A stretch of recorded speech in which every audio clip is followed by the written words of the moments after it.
আজকে বলে দিতে চাই, আলেম ওলামাদের ঐক্যবদ্ধতার দরকার আছে না নাই? কথা কাজের মিল রাখার দরকার আছে না নাই?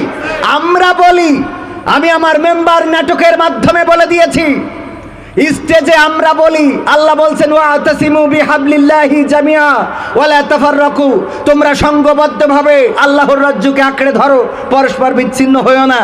আল্লাহর এই কথাগুলো বলে বেড়াচ্ছি, অথচ আমাদের মধ্যে ঐক্যবদ্ধ হওয়ার ন্যূনতম কোনো চিন্তা ভাবনা নেই। একটু পান থেকে চুন খসলেই সমস্যা।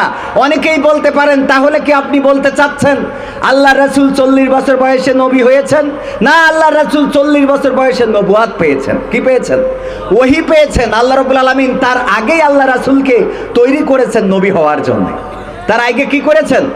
নবী হওয়ার জন্য তৈরি করেছেন। আল্লাহ যদি তৈরি না করতেন, যেই সময়ে মক্কার অলিতে গলিতে অপরাধ,